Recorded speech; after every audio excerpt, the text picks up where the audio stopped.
What's going on, guys? Welcome back to the channel. Critical Overlord here. We're going to be talking about a few different horror topics in this video here today. We'll be talking about Scream 7. Well, Scream in general, honestly. We'll be talking about Terrifier 4. We'll be talking about I Know What You Did Last Summer. And we'll be talking a little bit about The Black Phone 2, which has been officially rated R. But starting off here with Scream, Alison Brie, who we know starred in Scream 4 as Rebecca, was in an interview recently, a TikTok clip, I'll just say, with Evan Ross. I'll probably post this on my Twitter by the time this is uploaded, stating that she thinks the problem with the modern Scream sequels is that too many people have been living, or they're just surviving Ghostface. She thinks the core four should die, and killing Dewey was a mistake. Now, I'm not going to make a bigger deal out of this than it needs to be, but if what I'm hearing about 7 is true, she might be on to something. Scream 6 is an outlier, of course, but I don't want this to be a new norm going forward, and this was the risk we were taking when the decision was made to go back to Sidney Prescott. My mind thinks she should live, Gail should live, selfishly, of course, that's me being selfish with those characters. Tatum should live, Mark, etc. All for the sake of just keeping Sidney's peace intact. But the problem is, Ghostface needs to be knocking off more than those we expect him to kill, which at this point, in all the films that are involving returning survivors, we expect Ghostface to knock off everyone but returning survivors. Knocking off returning survivors is what ends up making things a bit more legitimate for diehards who are familiar with the formula to Scream. I do not agree that it was a mistake to kill Dewey, but you guys already know that. But she might be onto something. If what I'm hearing about 7 is true, she might in fact be onto something. They have got to stop just using the same old characters like this in a big group, and then nothing happens to them. Nothing happens to them. They just go on to the next one, and then what? They find new members to join this big group, and nothing happens to them, and then it's like turning this into Fast and Furious. No. Do not do that. Going beyond the main 3 is one thing. The core 4, that's acceptable, but turning this into like the core 7, core 10, no. At that point, Ghostface is in the garbage, not a threat at all, no legitimacy. Somebody who is a returning star needs to die, and hopefully that transpires in Scream 7, because she does have a point to a degree. If they continue to do this, Alison Brie does have a point. Now, let's talk about Terrifier 4. Production listing, shout out to UK for sending this my way, but they have Terrifier 4 marked as shooting this September in New York. Damien Leone, or Leone, however you pronounce it. I know some people say I pronounced that wrong. But Damien Leone, feel free to deny this report if you like, because that's why I'm drawing attention to it. Deny it if you're hearing this and it's not true. Is this true? That's what I want to know. I haven't seen too many people highlighting this, so we'll see. Production List has gotten things right in the past when it comes to film and TV projects. Damien's recent tweets are pointing at Rhea Ripley getting a part in the upcoming sequel, which would be so cool to see. Mommy vs. Art the Clown can be hyped up all over weekly programming related to WWE, which would only help Terrifier 4's box office and expose it to an even bigger audience. I think she proposed a gym attack-like sequence or something along those lines, because Rhea Ripley I don't see having a substantial role. But I would love that for her if she did. I just don't see it happening. Fingers crossed there's some truth to this filming date and Rhea securing a role to star in the film to battle Art the Clown. But again, yes, Production List has this film listed to start shooting in New York this September. So we'll see if that is true, because I know people are going to start spreading it around now. Now let's talk about I Know What You Did Last Summer.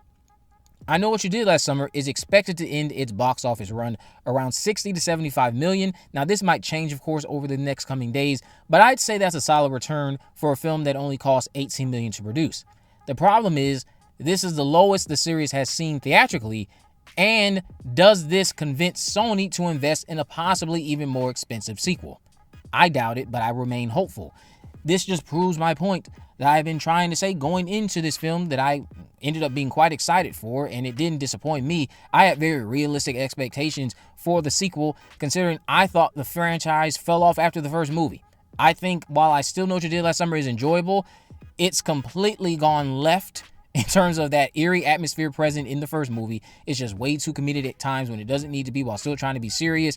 This one committed fully to being camp, and I enjoyed that a lot, and I thought it was handled quite well. It has its problems, like I mentioned, but this just points out what I had been saying. Not too many people outside of a cult following, because it's a cult following we're a part of for a reason, The masses do not care about I Know What You Did Last Summer. And then it didn't help that you decided to sandwich them in between two more popular, or you could say three more popular IPs in the Smurfs, Superman, Fantastic Four, Jurassic Park, and I think there was something else I might be missing. But yeah, sandwiching it between those bigger IPs, definitely not smart. I would have loved for this film to come out in October. I think it probably would have done a lot better in October. This is a profitable film in terms of the box office, but considering that it was critically panned, maybe that is going to be a detriment to it getting a sequel, because now Sony's thinking, hey, well, we brought it back after all these years and it made less than the last one and it's critically panned, and they probably wanted to make a little more, like around 100 million or so. And because it didn't do that, they're going to pull the plug on I Know What You Did Last Summer, and they'll try again in 20 years or so. I Know What You Did Last Summer is not going to be dead and gone. They're going to probably try to do it at some point down the road in the near future if we don't get a sequel to Jennifer Kaytin Robinson's latest film. I would love to see Carla, Julie team up with Ava and Danica, see who is behind sending them that note, see if Stevie's friend has anything to do with that, Hannah, see if that's in any way connected to maybe a cult-like angle where Pastor Judah and their following is mad at what Danica and Ava did and how that led to Pastor Judah dying, and you could go down that route. I want to see a film like that, but I doubt we're going to get it. But I do remain hopeful. I hope we get it. But I just think that Sony maybe wants a little bit more from this film, considering it was critically panned. The fact that it was critically panned does play a factor, despite money being the most important.